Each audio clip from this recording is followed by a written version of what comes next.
Hey team, sorry to jump on this with such short notice, but it's something that we need to deal with as soon as possible. In case you don't know, my name's Dan Peterson. I'm the HR manager for St. Louis, and I want to take you through a couple of events you may have read about in an email.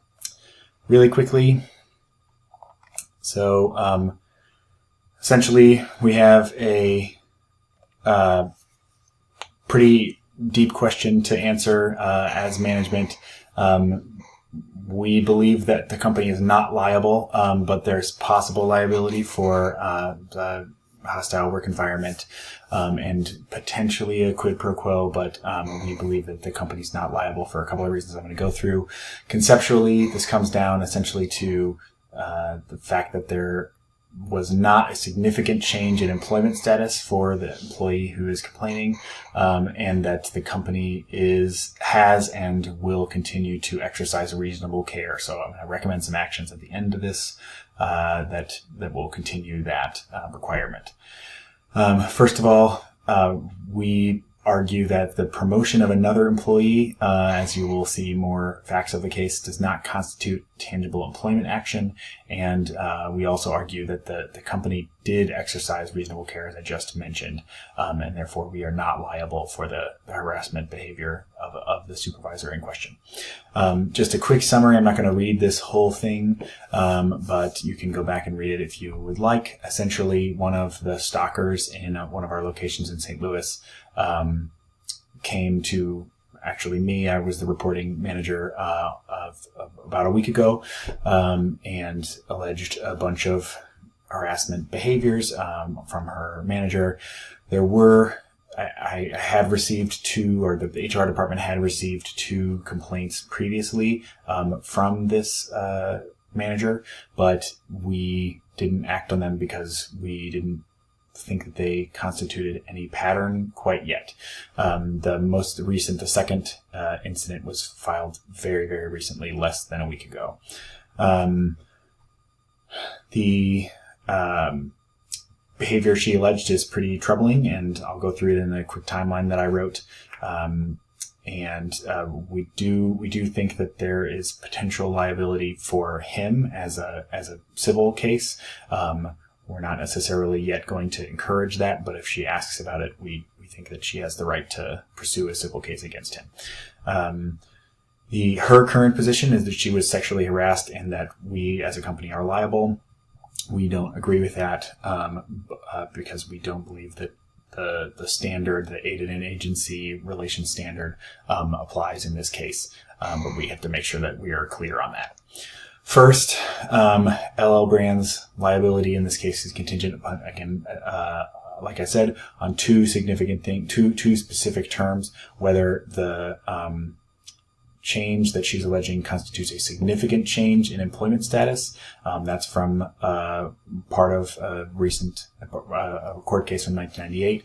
And the second standard, the second term that she needs to prove that we need to evaluate as a company is whether we have and will continue to exercise reasonable care to prevent and correct any sexually harassing behavior. That's also from the same Supreme Court case. There's a couple of other statutory and precedent context language. There's a little bit more that's relevant. We do believe the behavior that the supervisor engaged in would constitute discriminating against an individual on the basis of sex. This language is identical to the language in the Missouri Human Rights Act, the statutes that are related to that. So in that case, it doesn't actually matter whether it's a federal or state case. I mean, the precedent is the same. The language is the same. From another Supreme Court case, an older Supreme Court case upon which Ellerth is based, there's some pretty clear language that employers are not automatically liable, and also that this employee's failure to report the behavior does not shield us from liability completely. It's a balancing act. The last sort of context that is relevant, I'm not going to go into too much in this call, but this is related to the civil and potentially criminal charges that she could file.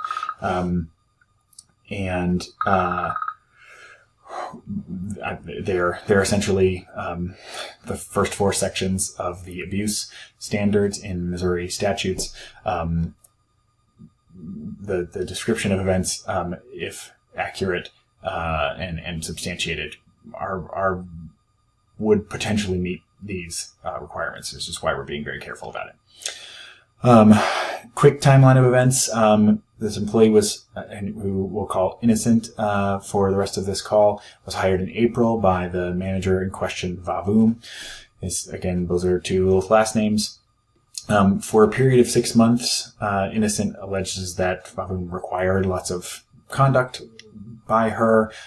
We don't believe any of this conduct was within the scope of Vavoom's employment. We recognize the heinousness of some of it. In October of 2018, a supervisor named Al Business did her regular 6-month review, did Innocent's regular 6-month review, and she did not report any adverse treatment, and Business just reported positive signs to HR. But about a month later, in late November, one incident was reported to HR. It was a secondhand report from a person we're going to call Witness 1. They witnessed Vavoom making a lewd sexual gesture, or a lewd gesture was the actual language, and Innocent conveyed very clearly, non-verbally, that the gesture was unwelcome. Later, in recounting the events, Innocent told me that Vavoom quickly came and apologized to her after the incident, and that she, in an attempt to sort of keep herself in the running for a promotion, bought her a small drink. We don't believe that that's material to this case at all, but it is helpful context for the relationship. It wasn't completely negative from the very beginning, but again, those distinctions are not important for the legal language. The second incident happened, I'll skip through a little bit, about a month later. The second reported incident happened on January 4th. Again, less than a week ago. Just over a week ago. It was also reported by Witness 1. The relevant word in this interaction is that Vavoom called Innocent a woman, a clumsy woman, after something, a small incident happened. We do believe that constitutes some. We do believe that that's relevant. That he specifically used that word. But the next day after that event is the first time that Innocent herself came and spoke with me to report her concerns.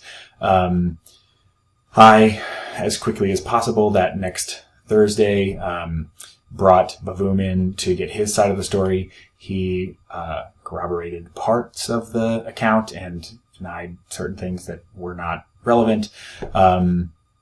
But then subsequently returned immediately to the store and cornered Innocent, participated in, actuated some more conduct we believe constitutes either harassment or at least conduct against specific policies of the company, and we're investigating currently what to do about those actions. That conduct was then the next day reported to me by Innocent again, and in a pressing manner, I assembled this memo and am sending it out. We do not believe we want to grant some of the claims that Innocent makes. We agree that her absence of notifying us does not shield us from liability completely, and that there are some merits to her claim of quid pro quo. We also agree that if quid pro quo were to be established in this case, that we would be automatically liable. There would be no defense. We don't think that quid pro quo is demonstrable in this particular case, since her supervisor's gesture and comments didn't imply an explicit threat to her employment status. That's different from a lot of the case laws previously.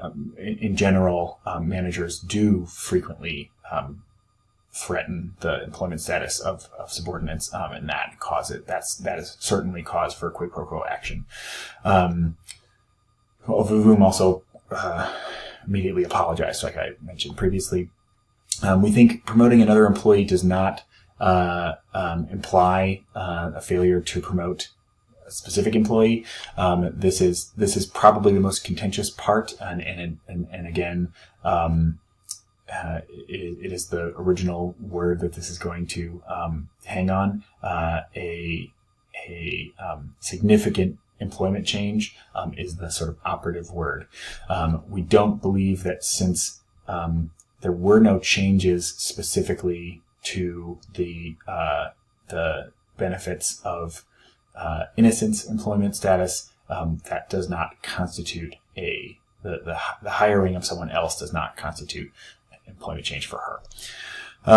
The last and more difficult to defend against allegation by Innocent is that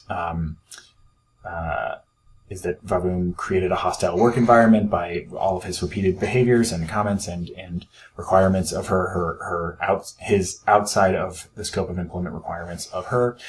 In essence, we sort of agree that this constitutes violations of company policy, and this,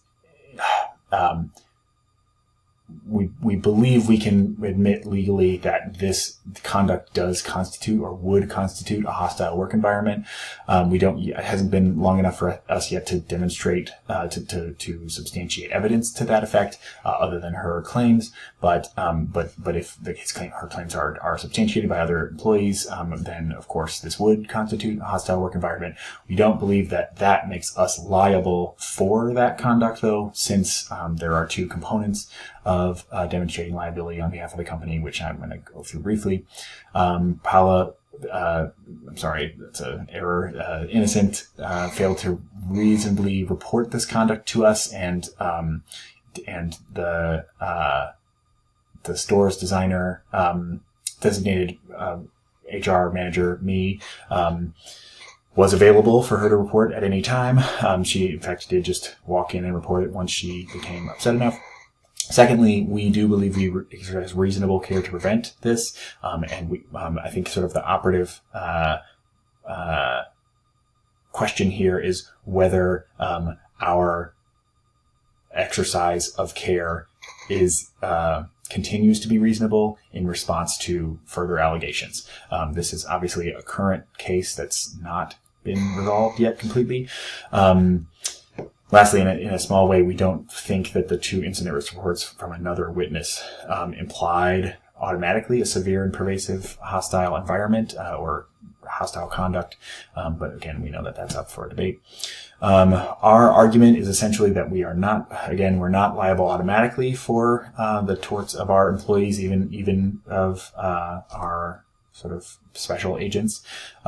We believe that the comments were not actuated to serve the employer. They were, the purpose was not to serve the employer, it was to serve himself. There were multiple times when Vavoom specifically referred to things that he wanted himself. They were not things that the company wanted. There is one small exception to that, but we don't think that it meets the requirement. We don't believe that this conduct was within the scope of employment, and promoting another employee does not constitute tangible employment action. This is, again, all from Ellerth. It's all spelled out in the end of the opinion. Our action recommendations are further investigation of his conduct and employees and interviews with employees, monitoring the environment until we can be certain that the environment has improved.